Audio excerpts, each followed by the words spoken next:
ꯐꯥꯏꯔꯦꯟ ꯄꯟꯆꯃꯅꯤ ꯌꯧꯔꯛꯂꯦ ꯃꯔꯧ ꯂꯩꯕ ꯀꯨꯝꯒꯤ ꯅꯣꯡ ꯀꯩꯗꯧꯖꯔꯨꯅꯤ ꯃꯇꯥꯒꯨꯝ ꯍꯩꯊꯔꯛꯂꯦ ꯑꯇꯠ ꯑꯈꯝ ꯂꯩꯇꯅ ꯇꯣꯃꯥꯜꯅ ꯌꯝꯄꯥꯛ ꯑꯃ ꯇꯨꯞꯂꯒ ꯃꯥꯒꯤ ꯂꯧꯐꯝ ꯇꯥꯅ ꯆꯦꯜꯂꯛꯂꯦ ꯂꯧꯐꯝ ꯍꯦꯛ ꯌꯧꯕꯒ ꯁꯠ ꯀꯨꯝꯊꯩ ꯅꯥꯄꯤ ꯄꯦꯡꯕ ꯍꯧꯔꯝꯃꯤ ꯇꯥꯟꯖꯥ ꯑꯁꯤꯗ ꯈꯔ ꯊꯥꯞꯂꯕ ꯂꯧꯐꯝ ꯑꯃꯗꯒꯤ ꯂꯥꯎꯔꯛꯂꯝꯃꯤ ꯍꯣ ꯏꯇꯥꯎ ꯌꯥꯍꯧꯊꯦꯡ ꯑꯩꯅ ꯂꯧ ꯀꯥꯔꯒꯦ ꯈꯜꯂꯤꯉꯩꯗ ꯅꯍꯥꯛꯇꯤ ꯍꯧꯖꯤꯛꯇ ꯌꯧꯔꯛꯂꯤꯕꯅꯤꯅꯦ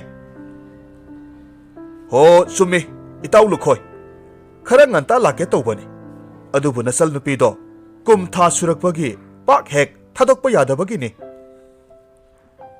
ꯍꯣꯏ ꯍꯣꯏ ꯃꯗꯨꯁꯨ ꯇꯉꯥꯏ ꯐꯗꯦ ꯑꯩ ꯀꯥꯔꯝꯂꯒꯦꯀꯣ ꯂꯨꯈꯣꯏ ꯆꯠꯈꯤꯔꯝꯃꯤ ꯇꯣꯃꯥꯜꯅ ꯁꯣꯜꯂꯤ ꯍꯦ ꯆꯤꯡꯉꯨ ꯏꯕꯨꯡꯉꯣ ꯑꯩꯒꯤ ꯊꯥꯔꯤꯛ ꯂꯩꯃꯕꯨ ꯇꯦꯛꯇ ꯀꯥꯏꯗ ꯂꯩꯍꯟꯕꯤꯌꯨꯀꯣ ꯃꯤꯔꯣꯜ ꯂꯩꯖꯗꯕ ꯑꯩꯍꯥꯛꯅꯤꯗꯣ ꯍꯧꯖꯤꯛ ꯃꯄꯨꯡ ꯑꯣꯏꯕ ꯐꯨꯡꯒꯥ ꯋꯥꯔꯤ ꯂꯥꯟꯊꯣꯛꯆꯔꯤ ꯁꯨꯔꯖ ꯑꯊꯣꯛꯄꯝꯒꯤ ꯈꯨꯠꯏꯗ ꯅꯨꯡꯉꯥꯏꯔꯕ ꯐꯨꯡꯒꯥ ꯋꯥꯔꯤ ꯂꯧꯃꯤꯒꯤ ꯅꯣꯡꯗꯝꯈꯣꯜ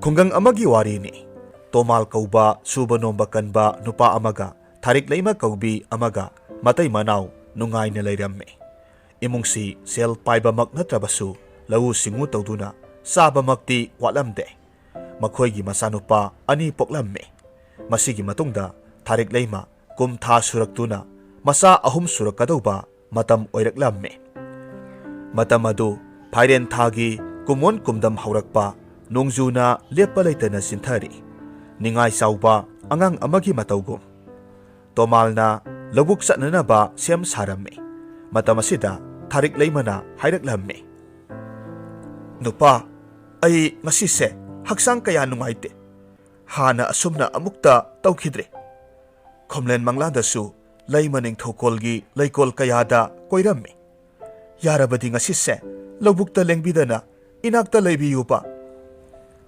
ꯀꯔꯤꯁꯨ ꯈꯜꯂꯨꯅꯨꯗ ꯑꯩ ꯊꯣꯏꯅ ꯀꯨꯏꯔꯛꯂꯣꯏ ꯅꯣꯡꯖꯨ ꯑꯁꯤꯅ ꯂꯦꯞꯇ꯭ꯔꯤꯉꯩ ꯂꯧꯔꯤ ꯂꯧꯅꯝꯕꯥꯜꯗꯣ ꯈꯖꯤꯛꯇꯪ ꯁꯦꯝꯂꯨꯔꯒ ꯐꯠ ꯂꯥꯛꯀꯅꯤꯗ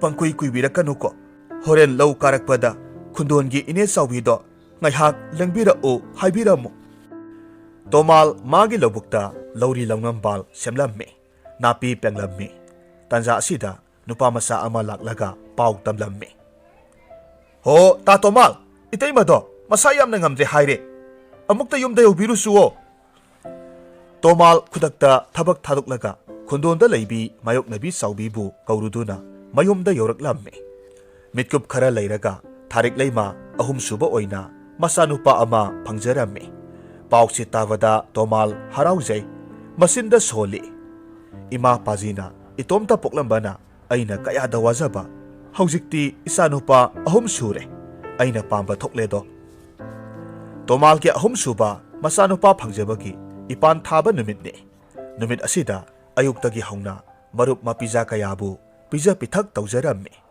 ꯃꯤꯠꯀꯨꯞ ꯑꯁꯤꯗ ꯂꯥꯏꯅꯤꯡꯕ ꯃꯨꯅꯤ ꯑꯃꯁꯨ ꯂꯥꯛꯂꯝꯃꯤ ꯂꯥꯏꯅꯤꯡꯕ ꯃꯨꯅꯤ ꯎꯖꯕꯗ ꯇꯣꯃꯥꯜ ꯃꯣꯃꯣꯟ ꯃꯤꯅꯣꯛꯀ ꯂꯣꯏꯅꯅ ꯍꯥꯏꯖꯔꯝꯃꯤ ꯂꯦꯡꯁꯤꯟꯕꯤꯔꯛꯎ ꯏꯄꯥꯒꯨꯝꯂꯕ ꯃꯨꯅꯤ ꯅꯁꯥꯅ ꯂꯥꯡꯖꯕ ꯉꯝꯖꯕ ꯑꯆꯥ ꯑꯊꯛ ꯈꯖꯤꯛꯇꯪ ꯐꯪꯕꯤꯈꯣ ꯑꯗꯨꯒ ꯅꯧꯅ ꯇꯥꯏꯕꯪꯗ ꯈꯣꯡꯗꯥꯖꯔꯛꯂꯤꯕ ꯑꯩꯒꯤ ꯏꯆꯥꯒꯤ ꯌꯥꯏꯐ ꯊꯧꯖꯥꯜ ꯄꯤꯕꯤꯔꯝꯃꯨ ꯇꯣꯃꯥꯜꯒꯤ ꯅꯨꯡꯁꯤꯔꯕ ꯃꯋꯥꯍꯩ ꯇꯥꯔꯒ ꯃꯨꯅꯤꯁꯨ ꯆꯤꯝꯕꯥꯜꯗ ꯃꯣꯃꯣꯟ ꯃꯤꯅꯣꯛ ꯇꯝꯂꯝꯃꯤ ꯑꯗꯨꯒ ꯄꯣꯛꯄꯗ ꯉꯥꯏꯔꯤꯕ ꯑꯉꯥꯡ ꯑꯗꯨꯕꯨ ꯌꯦꯡꯕ ꯑꯣꯏꯅ ꯏꯃꯨꯡꯗ ꯆꯪꯂꯛꯂꯝꯃꯤ ꯃꯨꯅꯤꯅ ꯑꯉꯥꯡ ꯑꯗꯨꯕꯨ ꯃꯨꯟꯅ ꯆꯦꯛꯁꯤꯟꯅ ꯌꯦꯡꯉꯤ ꯑꯃꯁꯨꯡ ꯈꯨꯔꯨꯝꯂꯝꯃꯤ ꯃꯨꯅꯤꯒꯤ ꯃꯇꯧ ꯎꯔꯨꯔꯒ ꯇꯣꯃꯥꯜ ꯑꯃꯁꯨꯡ ꯊꯥꯔꯤꯛ ꯂꯩꯃ ꯌꯥꯝꯅ ꯉꯛꯅ ꯊꯣꯛꯂꯝꯃꯤ ꯑꯗꯨꯒ ꯃꯔꯝ ꯍꯪꯖꯔꯝꯃꯤ ꯃꯨꯅꯤꯅ ꯇꯞꯅ ꯍꯥꯏꯔꯛꯈꯤ ꯏꯕꯨꯡꯉꯣ ꯑꯉꯥꯡ ꯑꯁꯤꯗꯤ ꯑꯆꯝꯕ ꯑꯉꯥꯡ ꯑꯣꯏꯔꯣꯏꯗꯧꯔꯤ ꯏꯕꯨꯡꯉꯣ ꯑꯉꯥꯡ ꯑꯁꯤꯗꯤ ꯑꯆꯝꯕ ꯑꯉꯥꯡ ꯑꯣꯏꯔꯣꯏꯗꯧꯔꯤ ꯃꯍꯥꯛꯀꯤ ꯃꯔꯥꯏꯕꯛꯇ ꯊꯝꯕꯥꯜ ꯃꯥꯟꯕ ꯈꯨꯗꯝ ꯑꯃ ꯂꯩꯔꯤꯕꯁꯦ ꯌꯦꯡꯉꯨ ꯃꯍꯥꯛꯀꯤ ꯃꯄꯣꯛ ꯂꯥꯡꯉꯣꯟ ꯑꯃꯗ ꯃꯍꯥꯛꯅ ꯇꯧꯖꯈꯤꯕ ꯑꯐꯕ ꯊꯕꯛꯀꯤ ꯃꯍꯩ ꯑꯣꯏꯅ ꯁꯥꯌꯣꯟ ꯇꯧꯗꯨꯅ ꯅꯣꯡꯃꯗꯤ ꯂꯩꯕꯥꯛ ꯑꯁꯤꯒꯤ ꯅꯤꯡꯊꯧꯒꯤ ꯃꯆꯥ ꯏꯕꯦꯝꯃ ꯂꯧꯗꯨꯅ ꯂꯝꯗꯝ ꯑꯁꯤꯒꯤ ꯅꯤꯡꯊꯧꯒꯤ ꯐꯝꯕꯥꯜ ꯇꯣꯡꯗꯨꯅ ꯂꯩꯕꯥꯛ ꯑꯁꯤꯒꯤ ꯅꯤꯡꯊꯧꯔꯦꯜ ꯑꯣꯏꯔꯒꯅꯤꯗꯣ ꯑꯩꯅ ꯍꯥꯏꯔꯤꯕꯁꯦ ꯁꯣꯏꯐꯗ꯭ꯔꯕ ꯋꯥꯐꯝꯅꯤ ꯃꯔꯝ ꯑꯁꯤꯅ ꯑꯩꯅ ꯃꯍꯥꯛꯄꯨ ꯏꯀꯥꯏ ꯈꯨꯝꯅꯕ ꯎꯠꯇꯨꯅ ꯀꯣꯛ ꯅꯣꯜꯂꯤꯕꯅꯤ ꯃꯨꯅꯤꯒꯤ ꯋꯥꯍꯩ ꯇꯥꯔꯒ ꯃꯇꯩ ꯃꯅꯥꯎ ꯌꯥꯝꯅ ꯍꯔꯥꯎꯔꯝꯃꯤ ꯈꯟꯊꯔꯛꯄ ꯃꯤꯀꯨꯞꯇ ꯃꯈꯣꯏꯅ ꯈꯜꯂꯤ ꯅꯣꯡꯃꯒꯤ ꯁꯨ ꯅꯣꯝꯂꯒ ꯆꯥꯖꯕ ꯂꯥꯏꯔꯕ ꯂꯧꯃꯤ ꯑꯩꯈꯣꯏꯒꯤ ꯏꯆꯥꯅꯨꯄꯥ ꯑꯁꯤꯅ ꯀꯔꯝꯅ ꯅꯤꯡꯊꯧ ꯑꯣꯏꯒꯗꯧꯔꯤꯕ ꯍꯥꯏꯕ ꯋꯥꯍꯪ ꯑꯁꯤꯅꯤ꯫ ꯃꯈꯣꯏꯒꯤ ꯊꯥꯖꯗꯕ ꯃꯇꯧ ꯑꯃꯗꯤ ꯃꯥꯏꯊꯣꯡꯗ ꯇꯥꯔꯤꯕ ꯃꯃꯤ ꯑꯗꯨꯗ ꯃꯨꯅꯤꯅ ꯈꯪꯂꯗꯨꯅ ꯍꯥꯏꯔꯛꯂꯝꯃꯤ, ꯋꯥꯐꯝꯁꯤ ꯅꯈꯣꯏ ꯊꯥꯖꯔꯣꯏ, ꯑꯗꯨꯕꯨ ꯑꯉꯥꯡ ꯑꯁꯤꯅ ꯅꯤꯡꯊꯧ ꯑꯣꯏꯔꯛꯂꯕ ꯃꯇꯝꯗ ꯑꯩ ꯑꯃꯨꯛ ꯍꯟꯅ ꯂꯥꯛꯀꯅꯤ꯫ ꯑꯗꯨꯗꯤ ꯏꯆꯥꯁꯥ, ꯏꯄꯥ ꯌꯧꯈ꯭ꯔꯒꯦꯀꯣ, ꯌꯥꯏꯐꯕ ꯑꯣꯏꯌꯨ꯫ ꯋꯥꯐꯝꯁꯤ ꯍꯥꯏꯔꯝꯂꯒ ꯃꯨꯅꯤ ꯆꯠꯈꯤꯔꯝꯃꯤ꯫ ꯏꯊꯥ ꯊꯥꯖꯗꯅ ꯃꯨꯅꯤꯅ ꯍꯥꯏꯔꯝꯕ ꯋꯥꯐꯝ ꯑꯗꯨꯅ ꯃꯔꯝ ꯑꯣꯏꯔꯒ ꯇꯣꯃꯥꯜꯒꯤ ꯃꯆꯥꯅꯨꯄꯥ ꯑꯇꯣꯝꯕꯒꯤ ꯋꯥꯐꯝꯗꯨ ꯌꯥꯝꯅ ꯊꯨꯅ ꯈꯨꯡꯒꯪ ꯁꯤꯟꯕ ꯊꯨꯡꯅ ꯁꯟꯗꯣꯛꯈꯤꯔꯝꯃꯤ꯫ ꯃꯔꯝ ꯑꯁꯤꯅ ꯆꯥꯎꯔꯕ ꯈꯨꯡꯒꯪꯒꯤ ꯃꯐꯝ ꯈꯨꯗꯤꯡꯗꯒꯤ ꯇꯣꯃꯥꯜꯒꯤ ꯃꯆꯥꯕꯨ ꯌꯦꯡꯕ ꯂꯥꯛꯅꯔꯝꯃꯤ꯫ ꯑꯣꯏꯔꯛꯂꯤꯕ ꯋꯥꯐꯝ ꯑꯁꯤꯃꯛꯁꯨ ꯂꯩꯕꯥꯛ ꯑꯗꯨꯒꯤ ꯅꯤꯡꯊꯧꯒꯤ ꯅꯥꯀꯣꯡ ꯌꯧꯈꯤꯔꯝꯃꯤ꯫ ꯃꯔꯝ ꯑꯁꯤꯅ ꯅꯤꯡꯊꯧꯅ ꯃꯇꯣꯝꯇ ꯁꯣꯜꯂꯤ꯫ ꯀꯔꯤꯅꯣ ꯍꯥꯏꯅꯔꯤꯕ ꯂꯩꯕꯥꯛ ꯃꯤꯌꯥꯝꯒꯤ ꯋꯥꯐꯝ ꯑꯁꯤꯕꯨ? ꯃꯈꯣꯏꯅ ꯍꯥꯏꯔꯤꯕꯁꯤꯅꯗꯤ ꯀꯔꯤꯒꯨꯝꯕ ꯑꯩꯒꯤ ꯏꯆꯥꯅꯨꯄꯤꯒ ꯂꯩꯔꯝꯂꯕꯗꯤ ꯂꯧꯃꯤꯒꯤ ꯃꯆꯥꯗ ꯃꯌꯨꯝ ꯄꯥꯟꯒꯗꯧꯔꯤꯕ꯭ꯔꯥ? ꯃꯗꯨꯗꯤ ꯑꯣꯏꯊꯣꯛꯇꯕꯅꯤ꯫ ꯌꯨꯝꯊꯪꯅꯕ ꯅꯤꯡꯊꯧꯁꯤꯡꯒꯤ ꯃꯃꯥꯡꯗ ꯑꯩꯒꯤ ꯏꯀꯥꯏ ꯈꯨꯝꯅꯕ ꯂꯩꯈꯥ ꯇꯥꯕ, ꯃꯗꯨ ꯁꯨꯡꯌꯥ ꯌꯥꯔꯣꯏ꯫ ꯑꯩꯅ ꯂꯧꯃꯤꯒꯤ ꯃꯆꯥꯕꯨ ꯁꯣꯏꯗꯅ ꯍꯥꯠꯇꯣꯛꯀꯅꯤ꯫ ꯑꯁꯨꯝꯅ ꯅꯤꯡꯊꯧꯅ ꯇꯣꯃꯥꯜꯒꯤ ꯃꯆꯥꯕꯨ ꯃꯥꯡꯍꯟꯒꯅꯤ ꯍꯥꯏꯕ ꯋꯥꯐꯝ ꯑꯁꯤ ꯐꯤꯔꯦꯞ ꯂꯧꯔꯝꯃꯤ꯫ ꯑꯗꯨꯃꯛꯄꯨ ꯅꯤꯡꯊꯧ ꯑꯁꯤꯃꯛꯇꯤ ꯃꯇꯝ ꯑꯁꯤꯗ ꯃꯆꯥ ꯙꯔꯥ ꯄꯥꯟꯗꯕꯅ ꯃꯔꯝ ꯑꯣꯏꯔꯒ ꯊꯕꯛ ꯑꯗꯨ ꯍꯦꯛꯇꯃꯛ ꯄꯥꯡꯊꯣꯛꯅꯅꯕ ꯊꯧꯔꯥꯡ ꯇꯧꯔꯝꯗꯦ꯫ ꯆꯍꯤ ꯑꯃꯒꯤ ꯃꯇꯨꯡꯅꯤ꯫ ꯅꯤꯡꯊꯧ ꯑꯗꯨꯒꯤꯁꯨ ꯂꯩꯃꯔꯦꯝꯕꯤꯅ ꯑꯍꯥꯟꯕ ꯑꯣꯏꯅ ꯐꯖꯈ꯭ꯔꯕ ꯃꯃꯣꯝ ꯑꯃ ꯐꯪꯖꯔꯝꯃꯤ꯫ ꯍꯥꯏꯔꯤꯕ ꯃꯆꯥꯁꯤ ꯐꯪꯖꯕ ꯅꯨꯃꯤꯠ ꯑꯁꯤꯗ ꯍꯔꯥꯎ ꯇꯌꯥꯝꯕꯒ ꯂꯣꯏꯅꯅ ꯂꯩꯕꯥꯛ ꯅꯤꯡꯊꯧꯅ ꯄ꯭ꯔꯖꯥ ꯃꯤꯌꯥꯝ ꯑꯃꯗꯤ ꯃꯨꯅꯤ ꯔꯤꯁꯤ ꯀꯌꯥꯕꯨ ꯈꯨꯗꯣꯜꯄꯣꯠ ꯄꯤꯕꯒꯤ ꯊꯧꯔꯝ ꯑꯃꯈꯛ ꯄꯥꯡꯊꯣꯛꯂꯝꯃꯤ꯫ ꯍꯥꯏꯔꯤꯕ ꯊꯧꯔꯝ ꯑꯗꯨꯗ ꯇꯣꯃꯥꯜꯒꯤ ꯌꯨꯝꯗ ꯂꯥꯛꯈꯤꯕ ꯑꯊꯣꯏꯕ ꯃꯨꯅꯤ ꯑꯗꯨꯁꯨ ꯌꯥꯎꯔꯛꯂꯝꯃꯤ꯫ ꯅꯤꯡꯊꯧꯅ ꯃꯨꯅꯤ ꯑꯗꯨꯗ ꯃꯆꯥꯅꯨꯄꯤꯒꯤ ꯂꯥꯏꯕꯛ ꯅꯣꯡꯗꯝ ꯌꯦꯡꯕꯤꯅꯕ ꯍꯥꯏꯖꯔꯕꯗ ꯃꯨꯅꯤ ꯑꯗꯨꯅ ꯑꯉꯥꯡ ꯑꯗꯨꯕꯨ ꯌꯦꯡꯂꯒ ꯍꯥꯏꯔꯝꯃꯤ, ꯃꯆꯥ ꯏꯕꯦꯝ ꯑꯁꯤ ꯊꯣꯏꯗꯣꯛꯅ ꯄꯨꯛꯆꯦꯜ ꯆꯥꯎꯕꯤ, ꯃꯁꯛ ꯃꯇꯧ ꯅꯤꯡꯊꯤꯖꯕꯤ ꯑꯣꯏꯔꯒꯅꯤ꯫ ꯇꯧꯕꯇꯕꯨ ꯃꯍꯥꯛꯀꯤ ꯄꯨꯟꯁꯤ ꯂꯩꯄꯨꯜꯗꯤ ꯂꯧꯃꯤ ꯑꯃꯒꯤ ꯃꯐꯝꯗ ꯍꯨꯛꯀꯅꯤ꯫ ꯑꯗꯨꯝ ꯑꯣꯏꯗꯨꯅꯁꯨ ꯂꯧꯃꯤꯒꯤ ꯃꯆꯥꯅꯨꯄꯥ ꯑꯗꯨꯃꯛ ꯊꯣꯏꯗꯣꯛꯅ ꯃꯍꯩ ꯃꯁꯤꯡ ꯍꯩꯕ, ꯅꯤꯡꯊꯧꯔꯦꯜ ꯑꯣꯏꯕꯗ ꯅꯣꯞꯇ꯭ꯔꯕ ꯄꯥꯈꯪ ꯑꯃ ꯁꯣꯏꯗꯅ ꯑꯣꯏꯅꯤ꯫ ꯑꯩꯅ ꯍꯥꯏꯔꯤꯕ ꯋꯥꯐꯝꯁꯤ ꯁꯣꯏꯗ꯭ꯔꯕꯅꯤ꯫ ꯑꯊꯣꯏꯕ ꯃꯨꯅꯤꯒꯤ ꯋꯥꯐꯝ ꯇꯥꯔꯒ ꯅꯤꯡꯊꯧꯗꯨ ꯍꯨꯃꯥꯡ ꯀꯥꯡꯂꯝꯃꯤ ꯑꯃꯁꯨꯡ ꯍꯥꯏꯔꯝꯃꯤ, ꯇꯥꯕꯤꯌꯨ ꯑꯊꯣꯏꯕ ꯃꯨꯅꯤ, ꯏꯃꯣꯝꯒꯤ ꯂꯥꯏꯕꯛꯇ ꯑꯗꯨꯝꯅ ꯊꯣꯛꯂꯣ ꯍꯥꯏꯅ ꯇꯝꯈ꯭ꯔꯕꯁꯨ ꯃꯍꯥꯛꯀꯤ ꯂꯥꯏꯕꯛ ꯅꯣꯡꯗꯝꯈꯣꯜ ꯅꯤꯡꯊꯧ ꯑꯩꯅ ꯁꯦꯝꯗꯣꯛꯀꯅꯤ꯫ ꯆꯥꯎꯈꯠꯂꯕ ꯃꯇꯝ ꯑꯁꯤꯗ ꯑꯃꯠꯇ ꯄꯣꯛꯄꯤ ꯏꯃꯣꯝꯕꯨ ꯀꯔꯝꯅ ꯑꯔꯇꯤꯇꯤ ꯑꯃꯕꯨ ꯏꯃꯥꯛ ꯑꯣꯏꯒꯅꯤ? ꯌꯥꯝꯅ ꯏꯀꯥꯏꯕ ꯋꯥꯅꯤ꯫ ꯃꯨꯅꯤꯅ ꯅꯣꯛꯂꯗꯨꯅ ꯅꯤꯡꯊꯧꯕꯨ ꯌꯦꯡꯂꯒ ꯍꯥꯏꯔꯛꯈꯤ, ꯍꯦ ꯅꯤꯡꯊꯧꯔꯦꯜ, ꯅꯣꯡꯗꯝꯕꯒꯤ ꯅꯣꯡꯗꯝꯈꯣꯜꯕꯨ ꯇꯥꯏꯕꯪ ꯃꯤꯑꯣꯏꯕ ꯑꯩꯈꯣꯏꯅ ꯀꯔꯝꯅ ꯀꯛꯀꯅꯤ?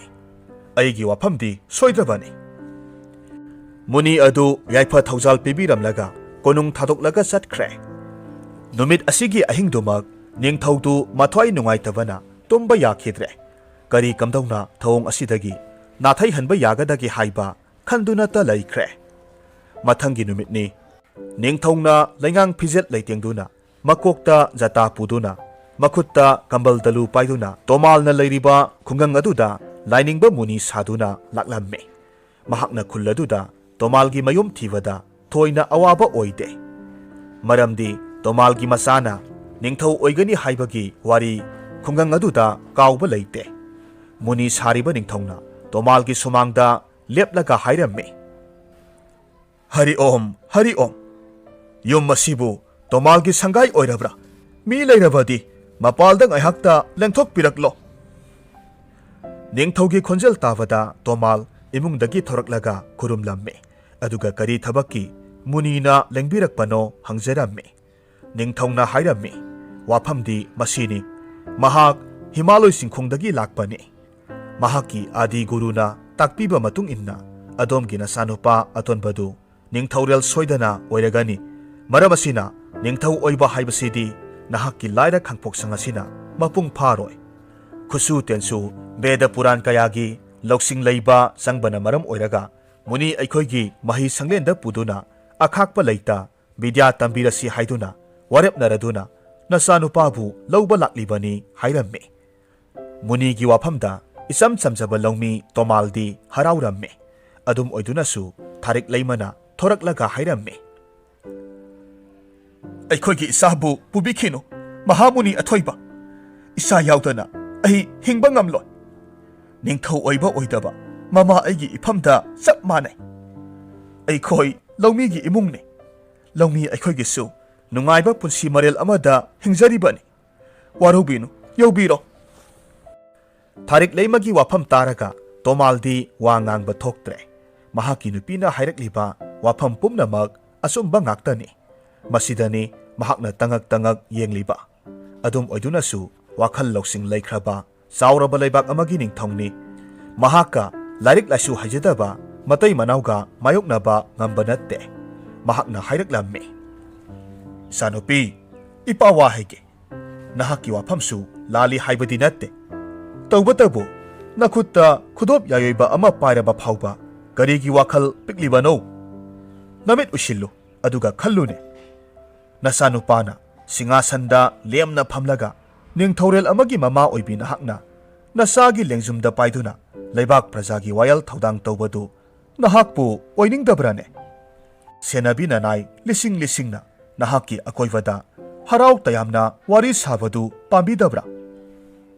ꯅꯤꯡꯊꯧꯒꯤ ꯂꯦꯞꯄ ꯂꯩꯇ ꯍꯥꯏꯔꯛꯄ ꯋꯥꯍꯩꯁꯤꯡ ꯑꯗꯨꯅ ꯃꯇꯩ ꯃꯅꯥꯎ ꯑꯅꯤꯃꯛ ꯃꯤꯁꯨꯝ ꯂꯩꯋꯥꯅ ꯄꯥꯟꯈ꯭ꯔꯦ꯫ ꯀꯞꯅ ꯀꯞꯅ ꯆꯍꯤ ꯑꯃꯇ ꯉꯥꯏꯖꯔꯤꯕ ꯃꯆꯥꯅꯨꯄꯥ ꯑꯗꯨꯕꯨ ꯅꯤꯡꯊꯧꯗ ꯄꯤꯊꯣꯛꯂꯝꯃꯤ꯫ ꯃꯨꯅꯤ ꯁꯥꯔꯤꯕ ꯅꯤꯡꯊꯧꯅ ꯑꯉꯥꯡ ꯑꯗꯨꯕꯨ ꯄꯝꯂꯗꯨꯅ ꯇꯣꯃꯥꯜꯒꯤ ꯌꯨꯝꯗꯒꯤ ꯊꯣꯔꯛꯂꯝꯃꯤ꯫ ꯑꯗꯨꯒ ꯑꯁꯨꯛꯄ ꯎꯃꯪꯗ ꯄꯨꯔꯛꯇꯨꯅ ꯄꯤꯛꯂꯤꯕ ꯑꯉꯥꯡ ꯑꯗꯨꯕꯨ ꯃꯈꯧꯔꯤ ꯆꯔꯝ ꯃꯦꯠꯂꯒ ꯍꯥꯠꯂꯒꯦ ꯍꯥꯏꯅ ꯊꯧꯔꯥꯡ ꯇꯧꯔꯝꯃꯤ꯫ ꯑꯗꯨꯕꯨ ꯑꯉꯥꯡ ꯑꯗꯨꯅ ꯅꯤꯡꯊꯧꯒꯤ ꯃꯥꯏꯊꯣꯡ ꯑꯃꯗꯤ ꯑꯆꯧꯕ ꯅꯥꯇꯣꯜ ꯁꯨꯃꯥꯡꯒꯤ ꯀꯣꯏ ꯎꯔꯨꯕꯗ ꯁꯤꯊ ꯁꯤꯊ ꯅꯣꯛꯂꯝꯃꯤ꯫ ꯂꯥꯟꯖꯗ꯭ꯔꯕ ꯑꯉꯥꯡꯗꯨꯒꯤ ꯃꯇꯧ ꯎꯔꯒ ꯅꯤꯡꯊꯧ ꯑꯗꯨꯁꯨ ꯍꯥꯠꯄꯒꯤ ꯋꯥꯈꯜ ꯀꯥꯎꯈꯤꯗꯨꯅ ꯅꯣꯛꯃꯤꯟꯅꯔꯝꯃꯤ꯫ ꯑꯅꯤꯁꯨꯕ ꯃꯤꯠꯀꯨꯞꯇ ꯑꯃꯨꯛꯁꯨ ꯍꯥꯠꯀꯦ ꯈꯜꯂꯤ꯫ ꯃꯗꯨꯗꯁꯨ ꯃꯍꯥꯛꯀꯤ ꯅꯧꯖꯔꯤꯕꯤ ꯃꯆꯥꯅꯨꯄꯤꯕꯨ ꯅꯤꯡꯁꯤꯡꯂꯛꯇꯨꯅ ꯑꯩꯅ ꯇꯧꯔꯤꯕ ꯊꯕꯛ ꯑꯁꯤꯕꯨ ꯀꯔꯤꯅꯣ?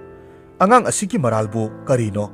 ꯑꯁꯨꯝꯅ ꯈꯜꯂꯤ꯫ ꯑꯗꯨꯕꯨ ꯄꯥꯡꯊꯣꯛꯂꯒꯦ ꯍꯥꯏꯅ ꯃꯈꯜꯂꯤ꯫ ꯑꯉꯥꯡꯗꯨꯒꯤ ꯂꯥꯏꯕꯛꯇ ꯂꯩꯔꯤꯕ ꯊꯝꯕꯥꯜꯒꯤ ꯈꯨꯗꯝꯗꯨ ꯎꯔꯛꯂꯝꯃꯤ꯫ ꯃꯁꯤꯒꯤ ꯑꯉꯥꯡꯁꯤ ꯀꯔꯤꯒꯨꯝꯕ ꯃꯤꯇ꯭ꯔꯪ ꯂꯩꯋꯥ ꯑꯃ ꯂꯣꯏꯅꯕꯒꯨꯝ ꯇꯧꯏ꯫ ꯃꯈꯨꯠꯃꯛꯅ ꯍꯥꯠꯂꯔꯣꯏ ꯍꯥꯏꯅ ꯈꯜꯂꯗꯨꯅ ꯎꯅ ꯁꯥꯕ ꯎꯄꯨ ꯑꯃꯗ ꯍꯥꯞꯂꯒ ꯃꯍꯥꯛꯀꯤ ꯂꯝꯒꯤ ꯉꯝꯈꯩꯗ ꯆꯦꯜꯂꯤꯕ ꯇꯨꯔꯦꯜ ꯑꯃꯗ ꯊꯥꯗꯈ꯭ꯔꯦ꯫ ꯃꯁꯤꯅ ꯐꯔꯅꯤ꯫ ꯏꯈꯨꯠꯃꯛꯅ ꯍꯥꯠꯇ꯭ꯔꯕꯁꯨ ꯂꯝꯂꯛꯀꯤ ꯁꯥ ꯊꯦꯡꯅꯗꯨꯅ ꯑꯗꯨꯃꯛ ꯁꯤꯖꯈ꯭ꯔꯁꯅꯨ꯫ ꯅꯤꯡꯊꯧꯗꯨ ꯑꯉꯥꯡꯗꯨꯕꯨ ꯍꯨꯟꯗꯣꯛꯂꯝꯂꯒ ꯍꯔꯥꯎꯅ ꯃꯐꯤ ꯇꯟꯍꯣꯡ ꯍꯣꯡꯗꯨꯅ ꯃꯍꯥꯛꯀꯤ ꯀꯣꯅꯨꯡ ꯇꯝꯅ ꯆꯠꯈ꯭ꯔꯦ꯫ ꯑꯉꯥꯡ ꯌꯥꯎꯕ ꯎꯄꯨ ꯑꯗꯨ ꯇꯨꯔꯦꯜꯒꯤ ꯏꯆꯦꯜꯗ ꯂꯣꯏꯔꯣꯏ ꯂꯣꯏꯔꯣꯏ ꯇꯧꯊꯔꯛꯇꯨꯅ ꯊꯪꯅꯕ ꯂꯝꯗꯝ ꯑꯃꯒꯤ ꯏꯔꯨꯖꯐꯝ ꯍꯤꯗꯦꯟ ꯑꯃꯗ ꯄꯜꯂꯝꯃꯤ꯫ ꯃꯤꯠꯀꯨꯞ ꯈꯔ ꯂꯩꯔꯒꯗꯤ ꯂꯝꯗꯝ ꯑꯗꯨꯒꯤ ꯁꯦꯟꯖꯥꯎ ꯄꯥꯏꯕ ꯖꯃꯤꯟꯗꯥꯔ ꯃꯥꯙꯣꯞꯅ ꯇꯨꯔꯦꯜꯗ ꯆꯥꯏꯊꯔꯨꯅꯕ ꯍꯤꯗꯦꯟ ꯇꯝꯅ ꯂꯥꯛꯄꯗ ꯏꯁꯤꯡꯗ ꯇꯥꯎꯔꯤꯕ ꯎꯄꯨꯗꯨ ꯎꯔꯝꯃꯤ꯫ ꯃꯍꯥꯛ ꯌꯥꯝꯅ ꯉꯛꯅ ꯏꯁꯤꯡꯗ ꯀꯨꯝꯊꯗꯨꯅ ꯎꯄꯨꯗꯨ ꯈꯨꯜꯂꯒ ꯌꯦꯡꯂꯨꯕꯗꯗꯤ ꯎꯄꯨ ꯃꯅꯨꯡꯗ ꯅꯨꯡꯁꯤꯔꯕ ꯑꯉꯥꯡ ꯅꯨꯄꯥ ꯃꯆꯥ ꯑꯃꯅ ꯃꯈꯣꯡ ꯐꯗ꯭ꯔꯪ ꯐꯗ꯭ꯔꯪ ꯀꯥꯎꯗꯨꯅ ꯁꯥꯟꯅꯗꯨꯅ ꯂꯩꯕ ꯊꯦꯡꯅꯔꯝꯃꯤ꯫ ꯃꯥꯙꯣꯞꯅ ꯑꯉꯥꯡꯗꯨ ꯂꯧꯈꯠꯂꯒ ꯃꯤ ꯀꯅꯥ ꯀꯅꯥ ꯂꯩꯕꯒꯦ ꯍꯥꯏꯅ ꯌꯦꯡꯉꯤ꯫ ꯀꯅꯥꯁꯨ ꯎꯗ꯭ꯔꯕꯗ ꯃꯌꯨꯝ ꯌꯧꯅꯅꯕ ꯌꯥꯡꯅ ꯂꯥꯛꯂꯒ ꯃꯥꯒꯤ ꯅꯨꯄꯤ ꯃꯥꯂꯤꯀꯥꯗ ꯑꯉꯥꯡꯗꯨ ꯁꯤꯟꯅꯔꯗꯨꯅ ꯊꯣꯛꯈꯤꯕ ꯊꯧꯗꯣꯛꯇꯨ ꯇꯝꯂꯝꯃꯤ꯫ ꯑꯉꯥꯡꯗꯨ ꯎꯕꯃꯛꯇꯗ ꯃꯥꯂꯤꯀꯥ ꯍꯔꯥꯎꯕꯅ ꯂꯣꯏꯈ꯭ꯔꯦ꯫ ꯃꯆꯤꯟꯗ ꯍꯥꯏꯔꯝꯃꯤ, ꯑꯩꯅ ꯆꯍꯤ ꯀꯌꯥ ꯆꯤꯉꯨ ꯏꯕꯨꯡꯉꯣꯕꯨ ꯈꯨꯔꯨꯝꯖꯗꯨꯅ ꯏꯆꯥ ꯙꯔꯥ ꯅꯤꯖꯕꯗꯣ ꯉꯁꯤꯗꯤ ꯏꯕꯨꯡꯉꯣꯅ ꯆꯥꯟꯕꯤꯔꯦ꯫ ꯍꯧꯖꯤꯛꯇꯤ ꯑꯩꯈꯣꯏ ꯑꯅꯤꯒꯤꯁꯨ ꯏꯆꯥꯒꯤ ꯃꯤꯅꯣꯛ ꯎꯕ ꯐꯪꯖꯔꯦ꯫ ꯑꯁꯨꯝꯅ ꯃꯥꯙꯣꯞ ꯑꯃꯗꯤ ꯃꯥꯂꯤꯀꯥꯅ ꯑꯉꯥꯡ ꯑꯗꯨꯕꯨ ꯄꯨꯡꯊꯣꯏ ꯍꯥꯏꯅ ꯃꯤꯡꯊꯣꯟꯕꯤꯗꯨꯅ ꯃꯆꯥꯅꯨꯄꯥ ꯁꯛꯅ ꯌꯣꯛꯈꯤꯔꯝꯃꯤ꯫ ꯃꯥꯙꯣꯞ ꯁꯦꯜ ꯄꯥꯏꯕ ꯃꯆꯤꯟ ꯆꯠꯄ ꯖꯃꯤꯟꯗꯥꯔ ꯑꯣꯏꯕꯅ ꯃꯆꯥꯕꯨ ꯀꯗꯥꯏꯗ ꯁꯣꯏꯈꯤꯅꯤ ꯃꯇꯥꯒꯨꯝ ꯆꯦꯛꯁꯤꯟꯅ ꯌꯣꯛꯆꯗꯨꯅ ꯃꯍꯩ ꯃꯁꯤꯡ ꯃꯄꯨꯡ ꯐꯥꯅ ꯇꯝꯍꯜꯂꯝꯃꯤ꯫ ꯄꯨꯡꯊꯣꯏꯅ ꯄꯥꯈꯪ ꯐꯥꯔꯛꯄꯒꯤ ꯃꯇꯧꯗꯤ ꯌꯥꯝꯅ ꯆꯨꯡ ꯐꯤꯔꯥꯜ ꯆꯥꯕ, ꯌꯦꯡꯕꯗ ꯁꯨꯝꯍꯠꯄ ꯁꯛꯇꯝꯅꯤ꯫ ꯃꯍꯥꯛꯀꯤ ꯐꯖꯕꯗ ꯉꯥꯎꯗꯨꯅ ꯂꯩꯁꯥꯕꯤ ꯀꯌꯥ ꯑꯃꯗꯤ ꯐꯣꯡꯗꯣꯛꯄ ꯉꯝꯗꯅ ꯅꯨꯡꯁꯤ ꯂꯥꯏꯃꯟ ꯑꯣꯏꯔꯤꯕꯅꯤ꯫ ꯈꯨꯜꯒꯤ ꯃꯤꯄꯨꯝ ꯑꯌꯥꯝꯕꯅ ꯄꯨꯡꯊꯣꯏꯕꯨ ꯃꯆꯥ ꯃꯌꯥ ꯑꯣꯏꯅꯤꯡꯂꯝꯃꯤ꯫ ꯄꯨꯡꯊꯣꯏꯅ ꯃꯗꯨꯒꯤ ꯋꯥꯈꯜ ꯊꯣꯏꯅ ꯇꯧꯔꯨꯗꯕꯅ ꯌꯣꯛꯆꯔꯤꯕ ꯃꯄꯥꯕꯨꯡ ꯃꯥꯙꯣꯞ ꯑꯃꯁꯨꯡ ꯃꯃꯥ ꯃꯥꯂꯤꯀꯥꯅ ꯃꯆꯥꯒꯤ ꯋꯥꯈꯜꯅ ꯌꯥꯗ꯭ꯔꯕꯗꯤ ꯃꯈꯣꯏꯅ ꯃꯆꯥꯒꯤ ꯃꯥꯌꯣꯛꯇ ꯂꯩꯕ ꯄꯥꯝꯗꯦ ꯍꯥꯏꯅ ꯄꯥꯎꯈꯨꯝꯃꯤ꯫ ꯅꯣꯡꯃꯗꯤ ꯄꯨꯡꯊꯣꯏꯅ sagol ama tongduna lam koiba satlammi.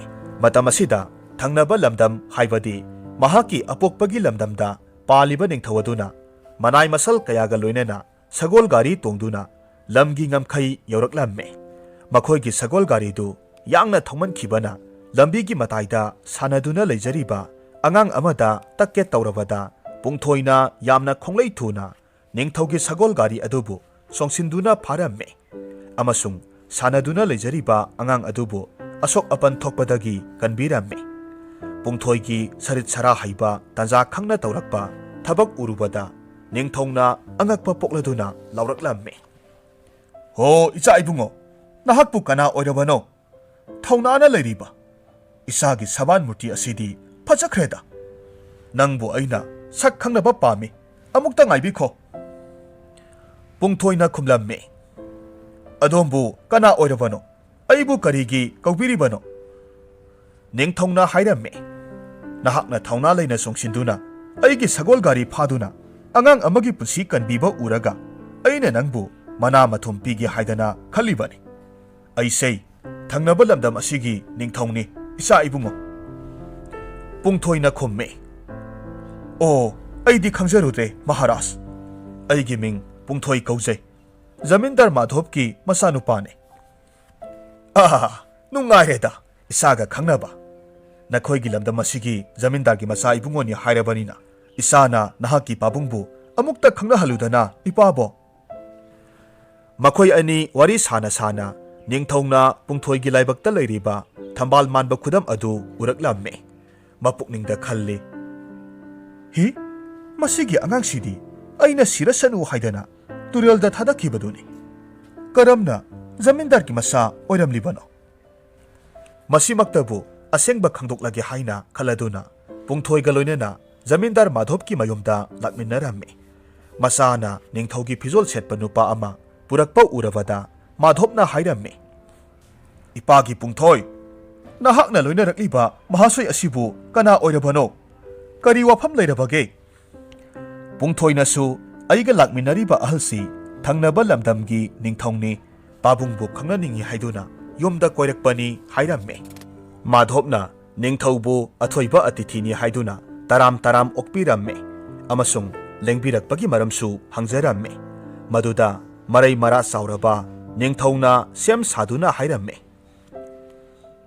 Zamindar babu adomgi isanupa pungthoi thauna lingjel yamna lei aina ujare. Aina hainingbadi ningthau aigisu imom maza ibema sunandi kaubi amakhak leijai. Aihakna isa ibungoga mahaka sakhang maikhang nahanba pamjaido aduna zamindar babu zamindargi isanupasi numit kharani aigi konungda koithokpo oina pujaruge. Asumna hairamme. Mabuk mapau phaba zamindardi ningthaugi lalongdu khangdabana yai karisu kaide pubikho adubu pangkuidi kuibirakanu imung asi isa udana leiba ngamloi hairabada ningthaunasu sayol amadagi heloi haina thajaba piramlaga pungthoibu pukhiramme. Ningthongna pungthoibu mayumdagi khara lapna puthoraklaba matungda hairaklamme. Isa ibungo aihak asinba thabak khara watli aduna nahak aigi konung yaunanaba chatpiramlo aduga aina piriba makhum khumba sebausei konung hek yaubaga leimarembida sinabiyu. Masina nahakpu soidana taramna okpigadoribane aduga sebausei konung yaudriba phawbadi hangduklaga parunu. Pungthoina ningthaugi wafam aduda sebaudu hangjaroi haina thajaba piramme. Pungthoina ningthauna taklakpa umang phawduna chatpa konung tagadaba lambi aduda leptana lakpa matamda sap manaba khambrangnaba lambi ani thoktuna leiramba thengnaramme. Mahak karambana konung yauba lambino khangdrabada yet thangba lambi aduda satlamme. Tasengbadi mahakna satliba lambi adudi konung taba lambi oiramde. Satliba makhai yauba naidraba khongchat aduna numidangi athengba ahing yauraklamme. Umangi tamthiraba sa kaina khongbagi makhol taraklamme. Mamai thangda sukna mamlaba umangi mataida asauba kintharaba yumjau amadagi thangmaigi mangal uraklamme. Mahak numit chuppa sagol leptana thaubagi awabana yumjau aduda sangjafam lauragi haiduna imungdu tamna changsilaklamme sauraba yomdu mapalda kinthaba malabasu manungdadi yamna phajakraba konung amagum phajaramme yum adugi ka mathang mathang changlakpa matamda iroi loiba ka amada ahal oirabi nupi amana chak ensang thonglaga leiba uraklamme ho pale manbi ima aibu ngasi numidang asimatang changjafam laujage aihak lambi lamangnare pungthoigi khonjel tabada hanubidu khangprek khanglamme makhutagi khabai takhiramme mahak phingna phat yengthoraklaga hairaklamme ibungo nahak kanano nathoi mangbana hanba tare yamna thuna yumse thadhoklaga chatpikro ima nate ai hausik athengba asida amuk chatlabadi lamlakki sa kaina soidana sarak tamkhrani aduna aibu nungsibiyu ibungo aina haribase nahakpu nungsibagi hairibani yumse tamthiraba huranba khutpugi yumne aina makhoigi sakthongbi pujarini makhoina horen halakpa matamda nahakpu urabadi soidana thokhaningdaba thokdok thokani haibase nahak thajo nahak yaukibana phagani ima ai oiningba ojerasanu sa kaina halabasu siba makhoina halabasu siba chap manare ai yamna sokthare ima pungthoigi mataw aduda hanubi wakhal ngaiha khantharamme mamaida hairakki phare ibungo nahakki wakhalna adu yorabadi ima makhoibu themduna yenglage nahak karigomba khara sisaraga awang thangba ka asida tumlaro pungthoi saba thakpa loiraga tumthakre ahingdugi nongyai chabukta huranba sing adu yoraklamme aduga huranba makok aduna sauna hairamme hai hanubi kanano nangna imung asida tumhaliba nupa masa asi nahakna mafam asida kanasu sangba yadi haidriba karigino ibunga sauba amukta tapthabiko imagi wasi taraga aibu serak pigi hairabasu pibiyu nupa masa se yamna samme angangne konung yonanaba lambi onabadagi mafam asida ahing simatang changjafam laujabani manabu kari tauba ngambano nungsibiyu mahakpu hanubi nahak awat payam sagano nangna thajariba angang asina ningthaugi aronba paumi oiramlabadi aikhoi pumnamak phalage sinatro ibunga sauba imana su mahakpu yamna kana chatkinaba haijabani adubu mahakti mathwai phauba thajarage haina hairabada ai sumayoibani yadaba ngamkhidre huranba makokna yamna hauna hairamme hai nakhoi kana kana lei nupa masa asigi haksangda kari yaubagi yengu thilabani huranba kharana nungaina tumliba pungthoigi haksangda thi humbagi thabak chathabada sebau adu thengnaraduna huranba makokta lansillamme huranba makokna sebau du hangduklaga paramme waroldi masini laimarembi aina thakiba pungthoi kauba nupa masa adu konung hek yorakpaga kana khangandana mirian sangda pusinduna mangak kaklaga hatoklo aina mathangi numitta konung yorokpa matamda nungaiba pau asi tahallu nahaki ningthau sebau du parubada huranba makokna khalle is mangledana toribasidi asuk nungsiraba isagumlaba pakhang masa asibu hatlu hariba he ningthau naral su yaudaba nahak norokta taba oyo huranba makokna sebau adu segairamme aduga anauba warol ama ithoklaga amuk hanna pungthoigi khauda hapchin biramme aduga makhoi saba thakpa loiraduna yumdu thadoklaga chatkhre mathangi ayukta hanubina pungthoibu konung taba lambi takpiramme mahakna ahal adubu thagat wahi hairamlaga ningthaugi konung yaukhre leimarembida sebaudu lansillamme sebaudu parubada leimarembina khalle nupa masa asi asamba mi oiramloi maharaj ki yathang pangthuklage asumna konunggi angam athau kauduna wa tanaraba matungda maza ibi masunandi amadi pungthoi khudakta sauna lohonglamme mathangi numitta ningthaudu konung yorakle leimarembida mahakna sinakhiba wafam pangthuklabra haina lona hanglamme matamasida leimarembina momon noklaga khomme maharaj ki yathangbu karigi nanai nubina hiktok sagani ꯂꯦꯡꯁꯤꯟꯕꯤꯌꯨ ꯅꯃꯥꯛ ꯅꯨꯄꯥ ꯑꯃꯗꯤ ꯅꯖꯥ ꯏꯕꯦꯝꯃꯕꯨ ꯃꯪꯒꯣꯜ ꯑꯥꯔꯁꯤꯕꯥꯗ ꯄꯤꯅꯕꯤꯌꯨ ꯂꯩꯃꯔꯦꯝꯕꯤꯒꯤ ꯋꯥꯐꯝ ꯇꯥꯔꯒ ꯅꯤꯡꯊꯧ ꯁ꯭ꯋꯥꯏ ꯂꯥꯎꯔꯝꯃꯤ ꯑꯗꯨꯒ ꯃꯍꯥꯛꯅ ꯄꯤꯈꯤꯕ ꯆꯦꯕꯥꯎꯗꯨ ꯄꯤꯌꯨ ꯍꯥꯏꯔꯛꯂꯝꯃꯤ ꯍꯧꯖꯤꯛꯇꯤ ꯅꯤꯡꯊꯧꯅ ꯈꯪꯂꯦ ꯆꯦꯕꯥꯎ ꯑꯗꯨꯗ ꯏꯔꯝꯃꯤ ꯑꯩꯅ ꯊꯥꯈꯤꯕ ꯅꯨꯄꯥ ꯃꯆꯥ ꯑꯗꯨ ꯀꯣꯅꯨꯡ ꯍꯦꯛ ꯌꯧꯔꯛꯄꯒ ꯈꯨꯗꯛꯇ ꯃꯆꯥ ꯏꯕꯦꯝꯃ ꯁꯨꯅꯟꯗꯤꯒ ꯂꯨꯍꯣꯡꯕꯤꯌꯨ ꯅꯤꯡꯊꯧꯗꯨ ꯆꯦꯕꯥꯎꯗꯨ ꯄꯥꯕ ꯂꯣꯏꯕꯒ ꯌꯥꯝꯅ ꯍꯧꯅ ꯁꯥꯎꯅ ꯂꯥꯎꯔꯛꯈꯤ ꯑꯗꯨꯒ ꯑꯣꯏꯗ ꯄꯥꯗꯕ ꯅꯝꯊꯥꯛ ꯍꯩꯕ ꯅꯨꯄꯥ ꯃꯆꯥ ꯅꯍꯥꯛ ꯍꯧꯖꯤꯛꯃꯛ ꯂꯥꯏꯕꯛꯀꯤ ꯅꯣꯡꯗꯝꯈꯣꯜ ꯅꯤꯡꯊꯧ ꯑꯩꯍꯥꯛꯅ ꯀꯛꯊꯠꯄ ꯇꯥꯔꯦ ꯍꯥꯏꯗꯨꯅ ꯄꯨꯡꯊꯣꯏꯕꯨ ꯍꯥꯠꯅꯅꯕꯒꯤꯗꯃꯛ ꯊꯥꯡꯁꯥꯡ ꯁꯠꯂꯒ ꯆꯦꯟꯁꯤꯜꯂꯝꯃꯤ ꯑꯗꯨꯕꯨ ꯃꯤꯠꯀꯨꯞ ꯑꯗꯨꯗ ꯄꯨꯡꯊꯣꯏꯒꯤ ꯃꯃꯥꯡꯗ ꯁꯨꯅꯟꯗꯤ ꯃꯈꯨꯠ ꯇꯤꯡꯊꯣꯛꯂꯒ ꯂꯦꯞꯂꯒ ꯂꯥꯎꯔꯛꯂꯝꯃꯤ ꯄꯥꯕꯨꯡ ꯃꯍꯥꯔꯥꯖ ꯑꯗꯣꯝꯕꯨ ꯉꯥꯎꯔꯕ꯭ꯔꯥ ꯉꯔꯥꯡꯇ ꯂꯨꯍꯣꯡꯖꯔꯤꯕ ꯅꯆꯥꯅꯨꯄꯤ ꯑꯩꯒꯤ ꯏꯄꯨꯔꯣꯏꯕꯕꯨ ꯍꯥꯠꯇꯣꯛꯂꯒ ꯅꯆꯥꯅ ꯂꯨꯈ꯭ꯔꯥꯁꯤꯡꯗ ꯆꯟꯕ ꯌꯦꯡꯕ ꯄꯥꯝꯕꯤꯕ꯭ꯔꯥ ꯃꯗꯨ ꯄꯥꯝꯂꯕꯗꯤ ꯅꯆꯥꯕꯨ ꯍꯥꯟꯅ ꯍꯥꯠꯄꯤꯌꯨ ꯏꯄꯨꯔꯣꯏꯕꯒꯤ ꯃꯥꯡ ꯊꯥꯗꯨꯅ ꯁꯤꯕꯗꯤ ꯁ꯭ꯋꯔꯒ ꯌꯧꯏ ꯅꯆꯥꯅ ꯇꯥꯖꯈꯤ ꯃꯁꯤ ꯍꯥꯏꯗꯨꯅ ꯍꯤꯛꯅ ꯍꯤꯛꯅ ꯀꯞꯊꯣꯔꯛꯂꯝꯃꯤ ꯁꯨꯅꯟꯗꯤꯒꯤ ꯃꯇꯧ ꯎꯕꯗ ꯅꯤꯡꯊꯧꯗꯨ ꯃꯈꯨꯠꯇꯒꯤ ꯊꯥꯡ ꯇꯥꯈꯤꯔꯝꯃꯤ ꯑꯗꯨꯒ ꯍꯥꯏꯔꯛꯂꯝꯃꯤ ꯍꯦ ꯁꯤꯡꯍꯨ ꯏꯕꯨꯡꯉꯣ ꯅꯆꯥꯕꯨ ꯉꯥꯛꯄꯤꯌꯨꯀꯣ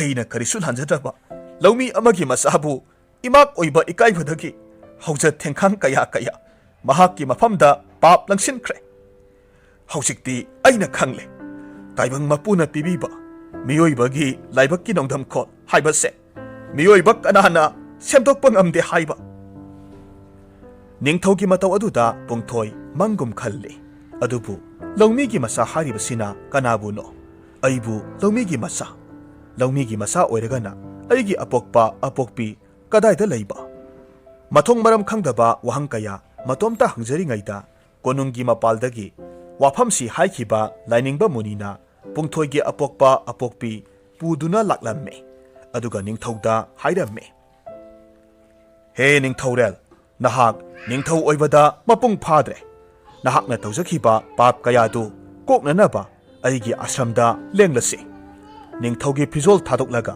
ꯑꯆꯝꯕ ꯐꯤꯖꯦꯠ ꯂꯩꯇꯦꯡꯗꯨꯅ ꯄꯨꯏꯅꯒꯤ ꯂꯝꯕꯤꯗ ꯈꯣꯡꯗꯥꯔꯁꯤ ꯅꯍꯥꯛꯀꯤ ꯂꯩꯕꯥꯛ ꯑꯃꯗꯤ ꯅꯍꯥꯛꯀꯤ ꯄ꯭ꯔꯖꯥ ꯃꯤꯌꯥꯝ ꯄꯨꯝꯅꯃꯛ ꯅꯃꯥꯛ ꯏꯕꯨꯡꯉꯣꯗ ꯁꯤꯟꯅꯔꯝꯂꯣ ꯃꯍꯥꯛꯀꯨꯝꯅ ꯃꯇꯤꯛ ꯆꯥꯕ ꯔꯥꯖ ꯁꯤꯡꯍꯥꯁꯟ ꯉꯥꯛꯄꯤꯅꯕ ꯃꯤ ꯑꯅꯤ ꯁꯨꯅ ꯂꯩꯔꯣꯏ ꯑꯁꯨꯝꯅ ꯂꯧꯃꯤꯒꯤ ꯃꯆꯥꯅꯨꯄꯥ ꯑꯗꯨꯅ ꯅꯤꯡꯊꯧ ꯑꯣꯏꯅ ꯄꯥꯟꯗꯨꯅ ꯂꯩꯕꯥꯛ ꯑꯗꯨ ꯆꯥꯍꯣꯡ ꯉꯥꯍꯣꯡꯅ ꯅꯨꯡꯉꯥꯏꯅ ꯄꯥꯟꯈꯤꯔꯝꯃꯤ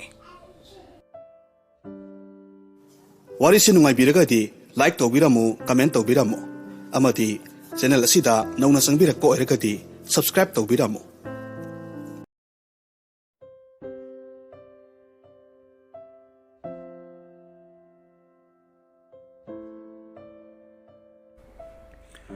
ꯋꯥꯔꯤ ꯑꯁꯤ ꯁꯥꯎꯊ ꯑꯐ꯭ꯔꯤꯀꯥꯒꯤ ꯌꯥꯝꯅ ꯃꯃꯤꯡ ꯂꯩꯕ ꯁꯨꯊꯥꯡ ꯀꯌꯥꯒꯤ ꯃꯃꯥꯡꯗꯒꯤ ꯂꯤꯅꯔꯛꯄ ꯐꯨꯡꯒꯥ ꯋꯥꯔꯤ ꯑꯃꯅꯤ ꯇꯥꯕꯤꯔꯤꯕꯁꯤꯡꯒꯤ ꯃꯔꯛꯇꯁꯨ ꯍꯥꯟꯅ ꯄꯥꯕꯤꯈꯤꯕ ꯌꯥꯎꯔꯝꯒꯅꯤ ꯑꯩ ꯏꯁꯥꯃꯛꯅꯁꯨ ꯋꯥꯔꯤ ꯑꯁꯤꯕꯨ ꯂꯝꯗꯝ ꯑꯁꯤꯒꯤ ꯂꯩꯍꯥꯎꯗ ꯆꯨꯅꯅꯕ ꯋꯥꯍꯩ ꯋꯥꯇꯥ ꯈꯖꯤꯛ ꯁꯦꯝꯗꯣꯛ ꯁꯦꯝꯖꯤꯟ ꯇꯧꯖꯩ ꯃꯁꯤꯒꯤꯗꯃꯛ ꯄꯨꯝꯅꯃꯛꯅ ꯉꯥꯛꯄꯤꯒꯅꯤ ꯂꯣꯏꯅꯅ ꯆꯦꯅꯦꯜ ꯑꯁꯤꯕꯨ ꯅꯨꯡꯁꯤꯕꯤꯕꯁꯤꯡꯅ ꯀꯃꯦꯟ ꯊꯝꯕꯤꯔꯝꯃꯨ ꯍꯧꯖꯤꯛ ꯂꯥꯟꯊꯣꯛꯆꯔꯤ ꯁꯨꯔꯁ ꯑꯊꯣꯛꯄꯝꯒꯤ ꯈꯨꯠꯏꯗ ꯅꯨꯡꯁꯤ ꯄꯟꯊꯨꯡ ꯈꯣꯡꯒꯥꯎꯅꯕꯤ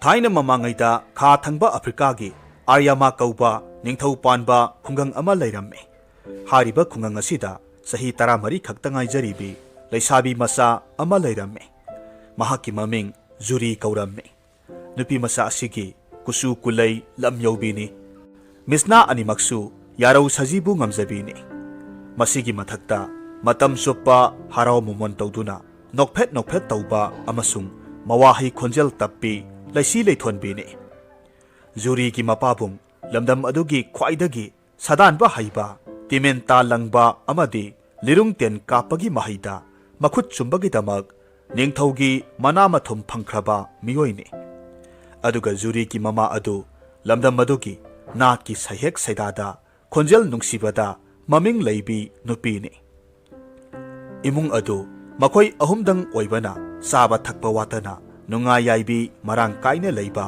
ꯏꯃꯨꯡ ꯑꯃ ꯑꯣꯏꯔꯝꯃꯤ ꯖꯨꯔꯤꯒꯤ ꯈ꯭ꯋꯥꯏꯗꯒꯤ ꯅꯛꯅꯕ ꯃꯔꯤ ꯃꯇꯥ ꯍꯥꯏꯔꯒꯗꯤ ꯃꯄꯥꯕꯨꯡꯒ ꯄꯣꯛꯃꯤꯟꯅꯕ ꯃꯈꯨꯔꯥ ꯑꯃ ꯌꯨꯝ ꯊꯪꯅꯅ ꯂꯩ ꯃꯍꯥꯛꯀꯤ ꯃꯈꯨꯔꯥꯁꯨ Zurigi mapabunggi manau nupani mabuk mapau pharammi.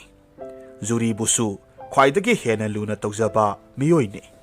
Zurigi makhura asigisu masa ningol ama poklammi. Mahaki mamingna Kyara kaurammi. Kyara di Zuridagi hena murammi. Adubu yengbada marasi kharadi adum marairammi. Khonjelsu yamna yaklammi. Mahakna mi amatabu singthaba leiramde. Wangang kamjau hunbini. Masada minungsi haiba matau amata yaude. Masana sakyeng ningselda yengjaraga khwaidagi masak matau phajabini khanjarammi. Piklingaidagi hauna masana masabu Ningthau masanupa Rajkumarda luhongduna Arya Malaibaki Maharani oiba haibasi mahaki manglan ama oiramme. Matamgi khonglei matung inna yumthangna duna leiminariba masin manau animak laisabi mapung marai pharaklamme. Zurina laisabi pharakpagi matausidi kariga sangamnarune. Mahakumna phajabi khungang aduda ani suramde. Adugisu mathakta mahaki sagwandaba matau Matam supa khoirum momon minok ahal laman masak khangna maru lukna sasabi oibana mahaki maramda khungang aduda singthanaramme. Aduga masigi ona tainavada Kyara nongmagi tamthiba helaklamme. Haibadi mi khatnaganba matau suktok paithokpa tola taraba laireba misingbu karemnabana mahaki masad oiraklamme. Masigi sauraba maramdi Kyaragi apokpi mamana Masabu ka hena nungsibana masabu asum arangi maramda nongmata masina aphabani masina tawloidabani haibagi sumthokpiba tawramde. Hena tongsinduna mayai kabi haibadi tawningbata taw haibagum yengduna leithoklamme. Masini Kyarana nongmagi maramsatta minungsi yautabi oirakpagi maram.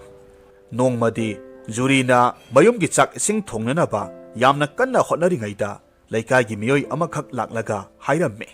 Madudi mahaki apokpa apokpi lambigi kudong thiba thodok amada laikhidre haina tamlamme. Paudamdu tavada Zuri laimai thakta haithakiramme.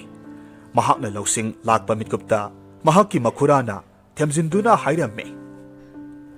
Zuri isagi laibakse onthokna thikre thako. Isagi matau si ubada natona karamna yenglasige. Adubu sembiba mahaki thawin sinbu aikhoina karamna thinglugadawribano. Ka hena wagano isagi damakta itona isau sauna leiribasidi nahaki nandomsa nanaw nupi Kyarasu leiri aikhoi punna hingminaragadabani.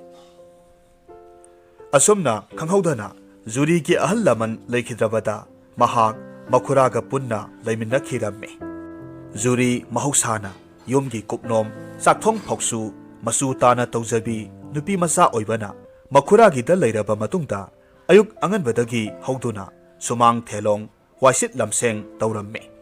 Kolik wairam senglammi madu loiraga mayamgi sak insang thongjeramme. Hairiba ayukki saklen thongba loiraba matungdani Kyara amasung madomsa yakairakadawribasi. Kyara hairiba manau nupi asi hauna lonchat yaudabini.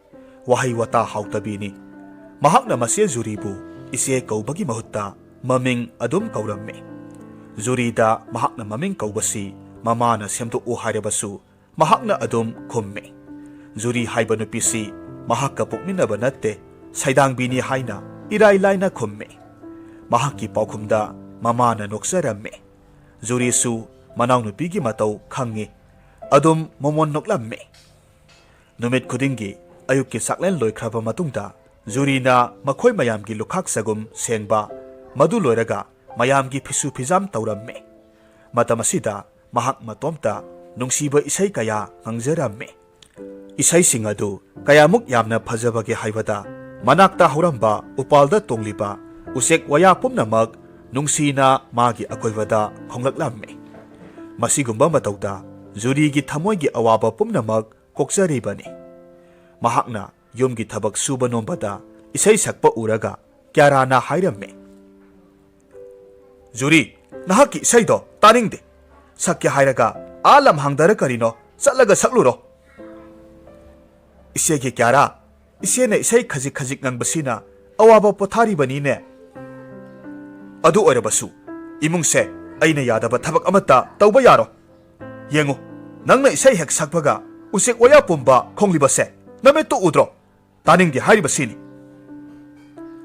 मतमसिदा मखुरा लाक्लगा हाइरक्लम्मे क्यारा नसियना सुमना इसै सकचबसी नंगना साउरिबदुबु करी चानरिबगे महाक्ति इतैमा लौदना मखोनसु यामना नुसिरिबनी क्याराना मपादा हाइरम्मे नहाक्की नसानुपी चाउबोकसे नहाक्ना यामना कनखतले अइगी खोंजेलदी मंगोंदगी ताबा नत्ते सकपीदबगी वानी मसी हाइरगा क्याराना महाक्की अहौबा खोंजेलदा इसै सकलम्मे खुदक्ता मखोइगी हौदोंग मसादु खंगप्रेक खंगदुना सेनखेरम्मे मसीदसु नत्ते उपालदा तोंगलंबा उसेकसिंग brung पाइखेरम्मे मधु उबदा जुरी अमसुक मखुरा यामना हौना नोकलम्मे मखोइगी मतौदा मदोमसा थोरकलगा चैरम्मे करिनो नखोइबो इसानुपी क्यारादा असुक यंसिलिबसिबो असुक फजना सकलिबो इसै असिबो नुमित असिगी थौदोक्तु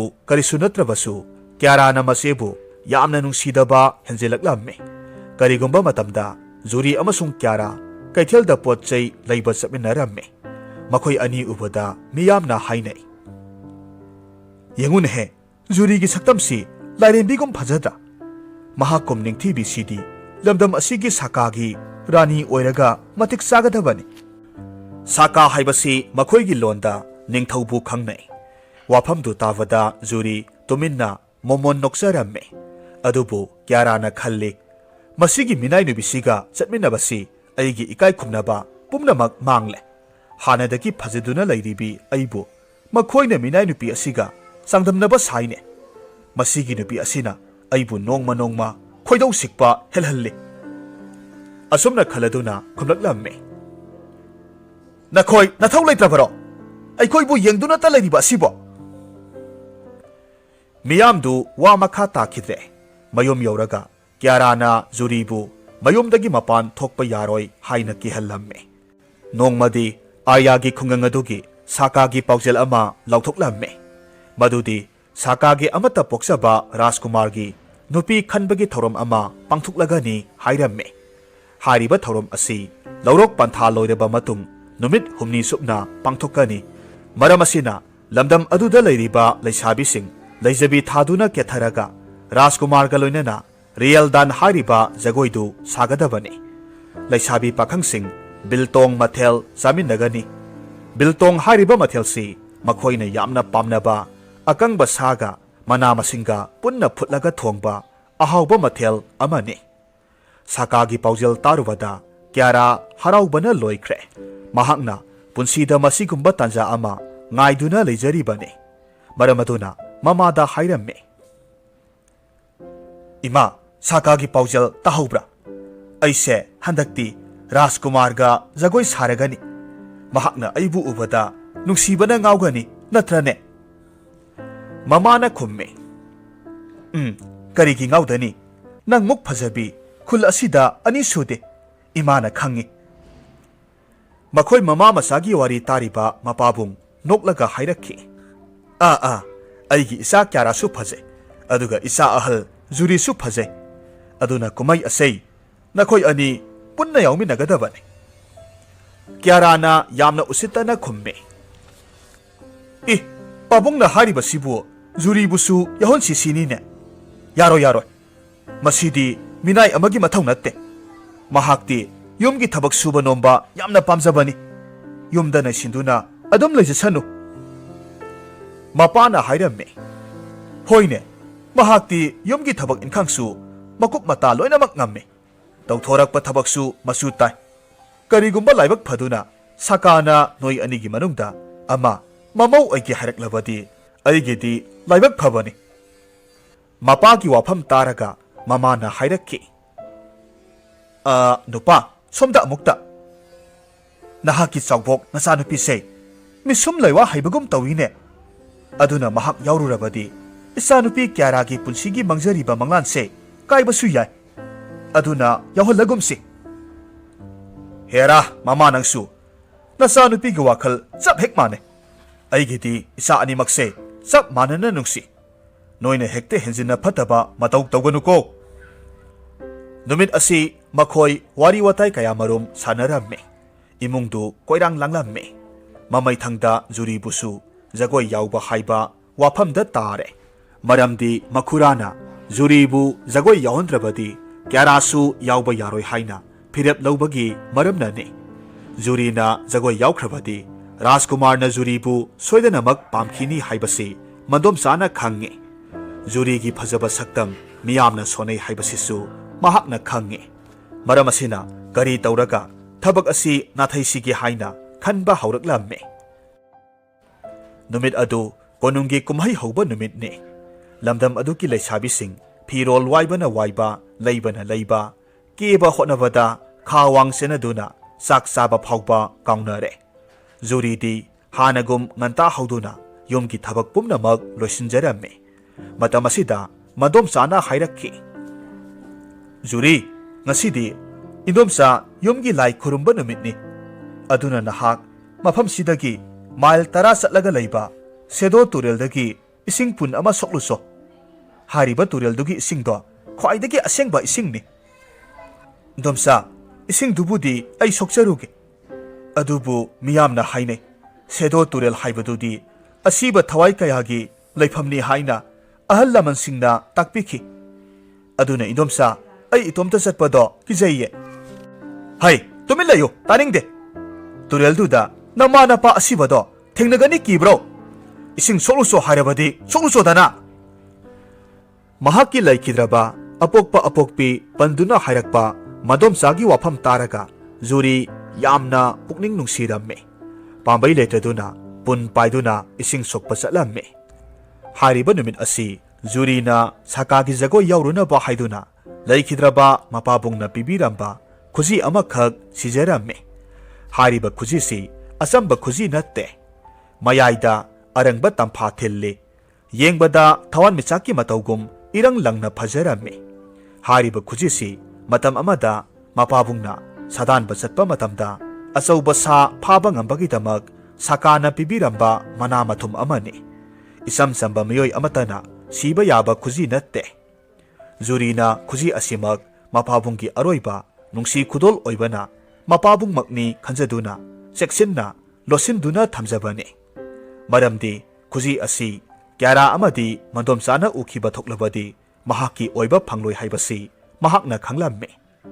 Tawbatabu sakage jagoi yauba numit oibana khuji asi puthokduna sijarubane. Adubu mahaki ningba kaibadi karida amuk hairune. Kapna kapna umangi lambida sedo turelgi isiel tamna laklamme. Hariba umangdu kanagumba taibangmi amata sangnadaba mayamna kinaba mafam amane.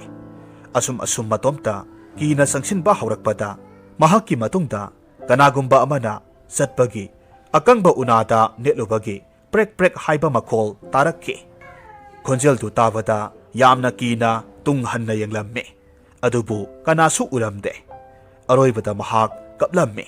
Masinda isor sonjaramme. Kaina thangda sedo turel yaurabada pun puthokduna ising soklingaida tunglomdagi prek prek lauba makhol amuk tarakki. Mahak akiba pumnamak phajinjaduna lauramme. Saudaba nahak kanano laibak thibi pupang sudrabi aihakpu kihalaga nahaki tongjaba karino nahak nangamlabadi imangda thoraklo. Masi haiduna kaplingaida mongsong amagi marumdagi kyara thoraklaga hairamme.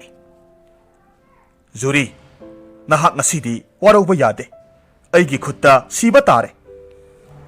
Manaw nupigi khonjel tabada jurina yangthoraklaga hairamme. Kyara nahakla ngasaidagi aibu kihalibase nang oiramba yamna phare. Aidi nahak lakpase yamna nungaire. Yumda satlasi. Ngaiko ngaiko wakhaldo yamna phakino aigise nangbu losinba laklibane. Kyarana ngasaidagi lotlaga tunglomda utup ama pairambadu puthoraklamme. Isegi kyara nahak adumna tawgano utuptuna aibu kalabadi ai kari oine. Juri masi pumnamak nangna thoanjabane nahak ngasidi siba soiraroi. Kyara aina inauda kari lankrabage ꯂꯥꯜꯂꯕꯁꯨ ꯑꯩꯕꯨ ꯉꯥꯛꯄꯤꯌꯨ ꯀ꯭ꯌꯥꯔꯥ ꯍꯧꯅ ꯅꯣꯛꯂꯝꯃꯤ ꯑꯃꯁꯨꯡ ꯃꯃꯤꯠ ꯄꯩꯅ ꯌꯦꯡꯂꯒ ꯍꯥꯏꯔꯛꯂꯝꯃꯤ ꯅꯍꯥꯛ ꯂꯩꯕꯅ ꯑꯩꯒꯤ ꯐꯖꯕꯕꯨ ꯃꯤꯌꯥꯝꯅ ꯀꯔꯦꯝꯅꯕꯤ ꯅꯍꯥꯛꯀꯤ ꯅꯨꯡꯁꯤꯕ ꯈꯣꯟꯖꯦꯜꯅ ꯄꯨꯝꯅꯃꯛꯅ ꯅꯪꯕꯨꯇ ꯅꯨꯡꯁꯤ ꯅꯍꯥꯛꯅ ꯀꯨꯆꯨ ꯀꯨꯃꯦꯟ ꯐꯖꯕꯅ ꯁꯦꯠꯂꯤꯕ ꯃꯈꯩ ꯄꯛꯆꯕ ꯍꯦꯜꯂꯤ ꯃꯁꯤꯒꯨꯝꯕ ꯃꯒꯨꯜ ꯃꯌꯥꯝ ꯑꯁꯤꯅ ꯑꯩꯒꯤ ꯄꯨꯟꯁꯤꯗ ꯅꯍꯥꯛꯅ ꯈꯨꯔꯧ ꯑꯣꯏ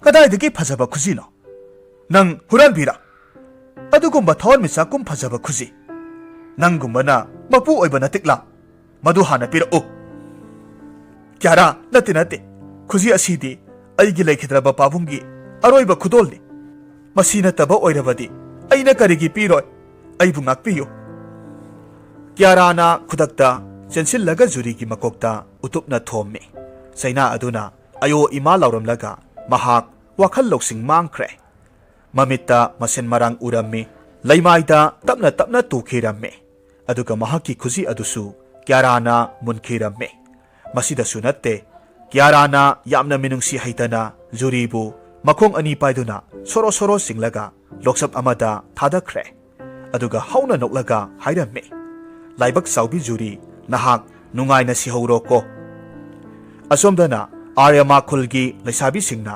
ꯁꯥꯀꯥꯒꯤ ꯀꯨꯝꯍꯩ ꯌꯥꯎꯅꯅꯕ ꯂꯩꯖꯕꯤ ꯊꯥꯗꯨꯅ ꯀꯦꯊꯔꯗꯨꯅ ꯁꯪꯒꯨ ꯁꯪꯒꯨ ꯌꯧꯅꯔꯛꯂꯝꯃꯤ ꯂꯩꯁꯥꯕꯤ ꯑꯌꯥꯝꯕꯅ ꯑꯌꯥꯛꯄ ꯃꯆꯨꯒꯤ ꯐꯤꯖꯣꯜ ꯁꯦꯠꯂꯝꯃꯤ ꯃꯈꯣꯏꯅ ꯆꯥꯎꯔꯕ ꯂꯝꯄꯥꯛ ꯑꯗꯨꯗ ꯑꯋꯥꯡꯕ ꯈꯨꯅꯤꯡ ꯋꯥꯡꯕꯤ ꯈꯣꯡꯎꯞ ꯇꯣꯡꯂꯗꯨꯅ ꯁꯥꯊꯦꯛ ꯀꯌꯥ ꯁꯥꯔꯝꯃꯤ ꯑꯁꯣꯝꯗꯅ ꯁꯦꯗꯣ ꯇꯨꯔꯦꯜꯒꯤ ꯂꯣꯛꯆꯞꯇ ꯏꯟꯊꯕꯤꯔꯝꯂꯕ ꯖꯨꯔꯤꯒꯤ ꯍꯛꯆꯥꯡꯗ ꯑꯏꯪꯕ ꯏꯁꯤꯡꯅ ꯌꯩꯔꯕꯗ ꯋꯥꯈꯜ ꯂꯧꯁꯤꯡ ꯂꯥꯛꯂꯝꯃꯤ ꯃꯍꯥꯛ ꯂꯣꯛꯆꯞ ꯑꯗꯨꯗꯒꯤ ꯀꯥꯈꯠꯅꯅꯕ ꯍꯣꯠꯅꯖꯔꯝꯃꯤ ꯑꯗꯨꯕꯨ ꯂꯩꯊꯛ ꯌꯧꯅ ꯀꯥꯈꯠꯄ ꯉꯝꯗ꯭ꯔꯗꯨꯅ ꯃꯍꯥꯛꯄꯨ ꯀꯟꯕꯤꯌꯨ ꯃꯍꯥꯛ ꯁꯤꯕ ꯄꯥꯝꯗꯦ ꯍꯥꯏꯗꯨꯅ ꯑꯔꯩꯕꯤ ꯊꯥꯗꯨꯅ ꯂꯥꯎ ꯈꯣꯡꯂꯒ ꯀꯞꯂꯝꯃꯤ ꯃꯍꯥꯛꯀꯤ ꯃꯤꯠꯀꯞ ꯃꯤꯔꯥꯎ ꯈꯣꯜꯇꯅ ꯄꯨꯝꯅꯤꯟ ꯅꯤꯜꯂꯕꯗ ꯎꯃꯪꯗ ꯂꯩꯔꯤꯕ ꯎꯆꯦꯛ ꯁꯪꯒꯨ ꯁꯪꯒꯨ ꯄꯥꯏꯊꯣꯔꯛꯇꯨꯅ ꯀꯣꯏꯔꯩ ꯂꯩꯗꯨꯅ ꯄꯥꯏꯔꯝꯃꯤ ꯑꯣꯏꯔꯛꯂꯤꯕ ꯑꯍꯣꯡꯕ ꯃꯇꯧ ꯑꯁꯤꯗ ꯁꯦꯗꯣ ꯇꯨꯔꯦꯜꯒꯤ ꯏꯔꯣꯜꯅꯨꯡꯗꯒꯤ ꯇꯥꯏꯕꯪ ꯃꯤꯒꯤ ꯁꯛꯇꯝꯗ ꯏꯁꯤꯡꯅ ꯁꯥꯕ ꯁꯛꯇꯝ ꯑꯍꯨꯝꯈꯛ ꯊꯣꯔꯛꯂꯝꯃꯤ ꯑꯍꯥꯟꯕ ꯏꯁꯤꯡꯒꯤ ꯂꯥꯏꯔꯦꯝꯕꯤꯗꯨꯅ ꯍꯥꯏꯔꯛꯈꯤ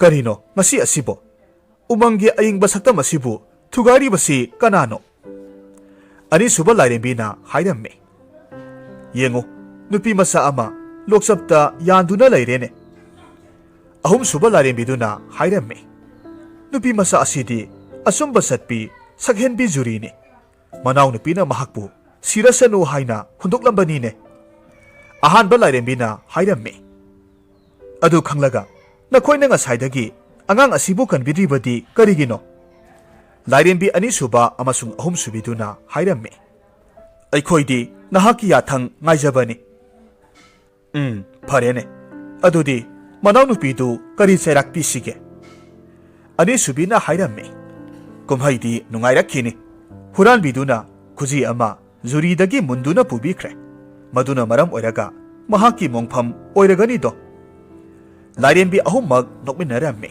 ꯑꯍꯥꯟꯕꯒꯤ ꯂꯥꯏꯔꯦꯝꯕꯤ ꯃꯀꯣꯛ ꯑꯗꯨꯅ ꯍꯥꯏꯔꯝꯃꯤ ꯅꯍꯥꯛ ꯇꯥꯔꯕ꯭ꯔꯥ ꯑꯆꯨꯝꯕꯒꯤ ꯁꯛꯇꯝ ꯂꯥꯡꯂꯤꯕ ꯍꯦ ꯈꯨꯅꯨ ꯅꯍꯥꯛ ꯆꯠꯂꯣ ꯁꯥꯀꯥꯒꯤ ꯀꯨꯝꯍꯩ ꯌꯦꯡꯂꯨꯔꯣ ꯀꯨꯝꯍꯩꯗꯨꯒꯤ ꯄꯥꯎꯗꯝꯗꯨ ꯑꯩꯈꯣꯏꯗ ꯇꯥꯍꯜꯂꯨ ꯃꯁꯤ ꯍꯥꯏꯔꯝꯂꯒ ꯂꯥꯏꯔꯦꯝꯕꯤ ꯑꯍꯨꯝꯃꯛ ꯏꯁꯤꯡ ꯑꯃꯨꯛ ꯑꯣꯟꯊꯣꯛꯂꯒ ꯏꯃꯥꯏꯗ ꯇꯤꯟꯈꯤ ꯌꯥꯊꯪ ꯐꯪꯂꯕꯗ ꯈꯨꯅꯨ ꯑꯉꯧꯕꯗꯨ ꯂꯩꯅ ꯂꯩꯅ ꯑꯃꯨꯛꯇꯪ ꯄꯥꯏꯔꯝꯂꯒ ꯑꯇꯤꯌꯥ ꯇꯝꯅ ꯋꯥꯡꯅ ꯄꯥꯏꯈꯠꯈ꯭ꯔꯦ ꯁꯥꯀꯥꯒꯤ ꯖꯒꯣꯏꯗꯨ ꯅꯪꯅꯅꯕ ꯀ꯭ꯌꯥꯔꯥ ꯍꯣꯕꯦ ꯍꯣꯕꯦ ꯇꯧꯗꯨꯅ ꯃꯌꯨꯝꯗꯒꯤ ꯃꯃꯥꯒ ꯂꯣꯏꯅꯅ ꯀꯣꯅꯨꯡꯗ ꯌꯧꯔꯛꯂꯝꯃꯤ ꯑꯃꯁꯨꯡ ꯖꯒꯣꯏ ꯁꯥꯔꯝꯃꯤ ꯃꯍꯥꯛꯅ ꯁꯥꯀꯥꯒꯤ ꯃꯆꯥꯅꯨꯄꯥ ꯔꯥꯖꯀꯨꯃꯥꯔꯒꯤ ꯃꯅꯥꯛ ꯅꯛꯅ ꯆꯪꯁꯤꯟꯗꯨꯅ ꯅꯨꯡꯁꯤ ꯃꯤꯅꯣꯛ ꯅꯣꯛꯁꯤꯜꯂꯝꯃꯤ ꯃꯍꯥꯛꯅ ꯇꯧꯔꯤꯕ ꯃꯑꯣꯡ ꯃꯇꯧ ꯑꯗꯨ ꯅꯤꯡꯊꯧ ꯁꯥꯀꯥꯅ ꯂꯥꯞꯇꯛꯅ ꯃꯨꯟꯅ ꯌꯦꯡꯉꯤ ꯌꯦꯡꯂꯤꯕꯒꯤ ꯃꯔꯝꯗꯤ ꯀ꯭ꯌꯥꯔꯥꯒꯤ ꯈꯨꯖꯤꯡꯗ ꯁꯤꯔꯤꯕ ꯊꯋꯥꯟꯃꯤꯆꯥꯛꯀꯨꯝ ꯂꯪꯂꯤꯕ ꯈꯨꯖꯤꯗꯨꯗꯒꯤ ꯊꯛꯇꯣꯔꯛꯄ ꯃꯉꯥꯜ ꯑꯗꯨꯒꯤꯅꯤ ꯁꯥꯀꯥ ꯀꯔꯤꯒꯨꯝꯕ ꯈꯔ ꯅꯤꯡꯁꯤꯡꯂꯛꯂꯝꯃꯤ ꯁꯛꯍꯦꯟꯕꯤ ꯅꯨꯄꯤ ꯃꯆꯥ ꯑꯁꯤꯕꯨ ꯑꯩꯒꯤ ꯑꯆꯥꯟꯕ ꯏꯅꯥꯏ ꯁꯥꯗꯥꯟꯕꯗꯨꯒꯤ ꯃꯃꯣꯝꯂꯣꯏ ꯑꯣꯏꯔꯤꯒꯗ꯭ꯔꯥ ꯀꯔꯤꯒꯨꯝꯕ ꯑꯣꯏꯔꯝꯕ ꯊꯣꯛꯂꯕꯗꯤ ꯏꯃꯧ ꯑꯣꯏꯕ ꯄꯥꯝꯃꯤ ꯃꯍꯥꯛꯀꯤ ꯏꯕꯦꯝꯃꯁꯨ ꯑꯐꯥꯎꯕ ꯁꯩꯁꯛꯄꯤ ꯑꯃꯅꯤ ꯑꯩ ꯅꯤꯡꯁꯤꯡꯂꯤ ꯃꯍꯥꯛꯀꯤ ꯏꯁꯩꯗꯣ ꯁꯥꯀꯥꯅ ꯃꯍꯥꯛꯀꯤ ꯆꯤꯡꯅꯕ ꯋꯥꯐꯝꯁꯤ ꯃꯍꯥꯛꯀꯤ ꯃꯟꯇ꯭ꯔꯤꯁꯤꯡꯗ ꯇꯥꯟꯅꯔꯝꯃꯤ ꯃꯟꯇ꯭ꯔꯤ ꯑꯃꯅ ꯖꯒꯣꯏ ꯁꯥꯔꯤꯕꯤ ꯀ꯭ꯌꯥꯔꯥꯕꯨ ꯀꯧꯈꯠꯂꯒ ꯍꯪꯂꯝꯃꯤ ꯏꯕꯦꯝꯃ ꯅꯍꯥꯛꯄꯨ ꯀꯅꯥꯅꯣ ꯁꯥꯀꯥꯅ ꯍꯪꯂꯤ nahaki apokpa matam amada sadan bagi mahida khwaidagi haiba mana mathum pikhibadugi masanupi adura nahakpo kyara nasu mahak masamaksi sadan bagi mamom aduni haina khumme mitkup asida asum bagi saklon lauriba khunu adu paitharakduna lauraklamme he kyara haibi sinthibi asengba asumba haibadudi aina urene tabiyu saka athauba nahakna thiriba khwaidagi sakhenbi juri koloinabi namau adudi sedo turelgi iselda yaibi thawai thaga daure khangbiyu khunu wafam tabada sakana lauramme jagoi lepkho khudakta jagoi lepkho tiliba miyam pumnamak sap leplamme ningthaugiya thangmatung inna lanmi khara satlaga sedo turelda yenglubada numit chuppa isingda luptuna lairambi juribu khungatlaga konungda puraklamme mahaki waridagi sakana sauraduna kyara amasung mahaki mamabu khwaidagi awaba seirak oina miyamna nungna thomlaga halhankiramme masigi matungda sakana masanupa rajkumarga juriga loinana chauna luhongduna nunga yaifana pankiramme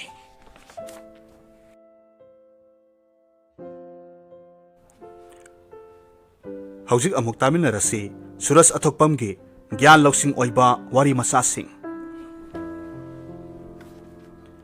ahal oiraba brahman amana numit khudingi yahonganna hogatuna iru maithajaraga piseng saladuna isorgi maphamda ngamjaba hailei dup thangmai thanduna Sri Krishna gi mingkhai sonjeduna puja tawjaramme hariba ahal dugi puja aduda numit khuding mahaki masunupa sahi ahum lomta ngariba nupa masa asina hek munna yengjeduna madhauna tawriba khuding yengjaramme nupa masa asina madhauna numit khudingi tawriba puja adu mahak yamna tawninglamme adubu tanjadi sukphang phanglamde nongmadi brahman ahalduna yahaurakpada khara thengkhiramme masigi khutong saba loduna masunupa apikpaduna mangondagi hana hagatuna puja tawduna leiba thengnaramme madu urubada brahmandu ngakpana kham thenglamme amasung lona masugi pujadu yenglamme apikpa nupa masa aduna madhauna katpagum dhuk pareng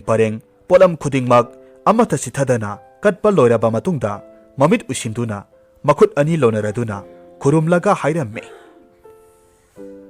he isor ibungo nahakna aigi daudo amadi bobokpu yengsinbibagidamak thagatchari makhoi leitrabadi aigi asapot kanana leibigani anisubada nahakna aigi pabung amadi imabusu yengsinbibagidamak thagatchari maramdi makhoi ani leitrabadi aibu kanana yengsinbigani ahum subada nahakna aikhoigi hui kutuma sabusu yengsinbibagidamak thagatchari maramdi mahak leitrabadi aikhoigi yum kanana sangbigani mari subada aigi marup mapangsingbu yengsinbibagidamak thagatchari makhoi leibana aina sanaba phanglibani aroibada isor nahaksu nasana nasabu cheksinjau karigumba nahakna phatanungda thokrabadi aikhoibu kanana yengsinbigani isam samba masugi wahi kharadu tabada lona yenglamba ahal oiraba brahman madhau adugi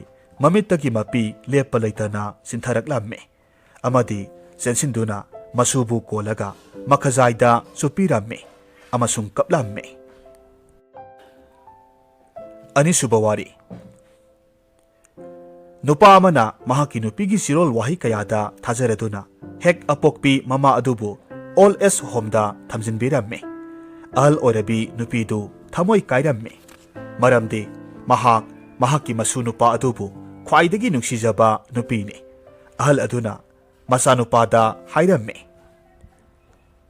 imagi ibungo nakhoina ahal oirabi pangal solabi aibu all s homda thamlibase ai karisu khande maramdi aigumbi kaya mafam asida lairido adubu aina thamoida kaplibadi aina aigi sunupa pamba phangdabase ai yamna wa mamagi wafam taraga nupa aduna tha khudingi apikpa masanupa adubu puduna all s home aduda masuma ben unahalamme amasung mamagi apamba pochai pumna maksu bibiramme asumna tha kharaki matungda ahal oirabi nupi aduna masanupabu old age home da laknanaba pau tharaklammi. Masanupa aduna hairaklammi. Ima, kari apamba leibage? Aibu kaubagi marap. Ibungo, old age home ki phamung ase mompak phidak yaudabana tumba nungaite. Thongnau gi mingsel asisu kaibana maram oiraga ahingi matamda nungsitna yaibada awaba ohelle. Sariba mathel asisu nongmata haute. Araiba khara asina hanjin hanjin chaba maramna. Imana thongnau mingsel yaudi haibado ai hapnanaba tawrage. Imagi phamung mompak yaudi haibadusu ahanba mompak ama puraklage. Sanaba haute haibadusu makhoigi founder da wari saduna manage tawnanaba haidamlage. Aina angamba matingsu panglagani do. Masanupana adumna hairabasu ahal oirabi mamadu laikhada yenglaga tumin laiki.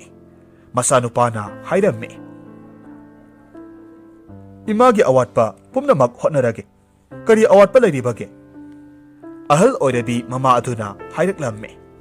Ibungo, imadi kuina hinglaroi haiba ai khangi. Mafam asidadi awatpagi awatpa ngaktani do. Pumnamak imadi hainakre. Adubu hayengwai matam amada nahakna aigum ahal oiraklaba matamda home asida leibada wagani haiduna mangsawnana khanganbane. Mamagi aroiba wahi aduda masanupagi thamoida masagi asoiba khanglaklamme.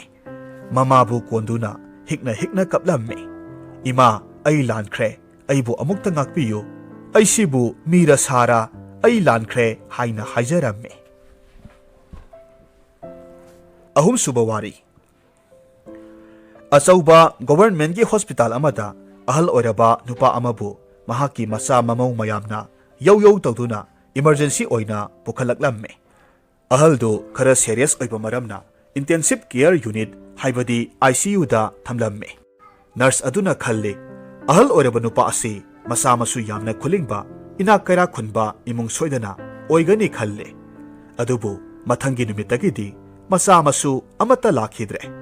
Numit kayani sure makoina amuk hanna ahal dubu unaba lakhidre. Adubu yamna ngaklibadi ahal duna tumliba phamungi nakalda lairiba thongnau adudagi kunu amakhak pashilaktuna tumliba ahal dugi phajub kantha mathakta tonglaga hek laiba uramme. Nurse aduna masi urubada yamna angakpa oiramme. Adubu kunu asidi ahal duna haugalakpa ngaiduna adumak senaba toklamde. Mamai thangda nurse aduna hospital gi authority da paw asi tamlamme. Hospital authority panariba officer aduna khanglamme. Madudi phamungda naduna lairiba ahal asi minungsi yamna laiba maral mathum laiba mini. Ahal asina usek kayabusu luna tawbiduna numit khuding masinjak pijabana mahaki hainabini. Numit asigi matungda hospital authority officer aduna ahal asigi mahut sinduna usek masinjak thabiramme. Thaudok asidagi khangi taibang mi haibasidi ayambana mahakpu sembirakpa ahal lamanbu lan thumgi mayaina kauthokpa ngamlabasu apikpa khunu adunadi ahal duki mapaw numit khudingi hangba laksakhi. Wari si nungai biragadi like tawbiramu comment tawbiramu amadi channel asida nauna sangbirakpa oiragadi subscribe tawbiramu.